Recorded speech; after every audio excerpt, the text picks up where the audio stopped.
சங்கீதா ஜெயராமன் சென்னையின் வடபகுதியில் உள்ள குறைந்த வருமானம் கொண்ட பகுதியில் வசிக்கும் ஒரு நடுத்தர தர குடும்பத்தை சேர்ந்தவர். அவரது கணவர் ஒரு தனியார் நிறுவனத்தில் நடுத்தர ஊழியர். சங்கீதா ஒரு அரசு பள்ளி ஆசிரியர். தாயான பின்பும் தனது வாழ்நாளில் பசுமையை மட்டுமல்ல, பசுமை மனங்களையும் வளர்க்க வேண்டும் என்ற கனவோடு வாழ்ந்தவர். அவர் பணி செய்த பள்ளிக்கூடம் அருகே பையன்கள், பெண்கள், தெருவில் வேலை பார்க்கும் குழந்தைகள், பள்ளிக்கூடம் செல்வதற்கு பதிலாக குச்சிகள் ஏந்தி சாலையை தூக்கும் சிறுவர்கள், இவர்களை பார்த்தவுடன் அவருக்குள் கிளம்பியது ஒரு ஏக்கம். புதிய திட்டம், தெருவின் குழந்தைகளுக்காக ஒரு பள்ளி அவர் ஒரு நாள் முடிவு செய்தார். இவர்கள் வீட்டுக்கு போய் சொல்லி பள்ளிக்கு வர சொல்லும் காலம் போச்சு. இப்போ பள்ளியையே இவர்கள் வரும் இடத்துக்கு கொண்டு போவோம். இது ஒரு புதிய புரட்சி. அவர் தனது பள்ளிக்கூட வேலை முடிந்த பிறகு மாலை 4 மணி முதல் 6 மணி வரை தெருக்களில் உலா சென்று குழந்தைகளை அழைத்து கொண்டு மையமாக ஒரு பூங்காவில் வைத்து படிக்கச் செய்தார்.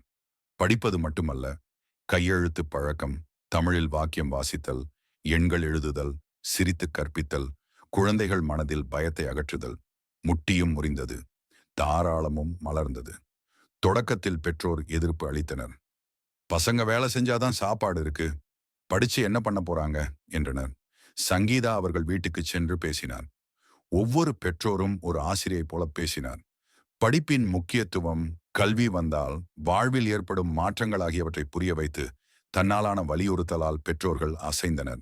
மாற்றம், மலர்ச்சி, ஒளி. 6 மாதங்களில் 43 குழந்தைகள் பள்ளியில் சேர்க்கப்பட்டனர். அந்த பகுதிக்கே ஒரு தனி பயிற்சி மையம் உருவாக்கப்பட்டது. மக்கள் தாங்களாகவே கட்டடம் ஒதுக்கினர். சிலர் நிலம் கொடுத்தனர். நண்பர்கள் புத்தகங்கள், சாப்பாடு ஏற்பாடு செய்தனர். அவர்கள் தினமும் காலை 7 மணி முதல் 9 மணி வரை கல்வி, பிறகு வேலைக்கு மாலை 6 மணிக்கு மீண்டும் பயிற்சி. இதன் மூலம் அவர்கள் கல்வியை ஒரு பளுவாக அல்ல, ஒரு வாழ்வியல் என காணத் தொடங்கினர். நவீன தொழில்நுட்பமும் அறிமுகம். சங்கீதா ஜெயராமன் அனைத்து நோட்டுகளை தயாரித்து கையெழுத்தில் எழுதும் அளவுக்கு தங்களை சென்றடையும் வகையில் பாடங்களை உருவாக்கினார். அதோடு யூடியூப் வீடியோஸ், செயலிகள், கூகுள் டாக்ஸ் போன்றவற்றை பயன்படுத்தி குறைந்த நேரத்தில் அதிக விஷயங்களை கற்றுக்கொள்ளும் முறை ஒன்றையும் தொடங்கினார்.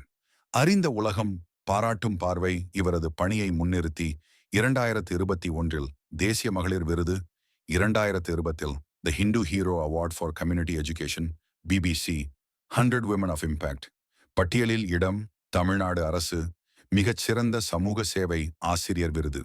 அவர் போன்ற ஒருவர் தனது பணிக்கு தவிர்த்த ஓய்வு நேரத்தை பயன்படுத்தி மற்றவர்களின் வாழ்க்கையை மாற்றினார்.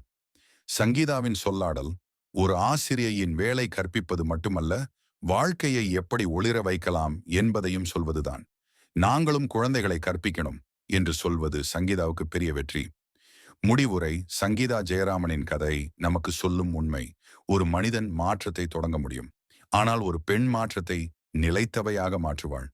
கல்வி என்பது வெறும் பணி வாய்ப்பு அல்ல, அது ஒரு வாழ்க்கையை மீட்டெடுக்கும் பூமி கம்பம்.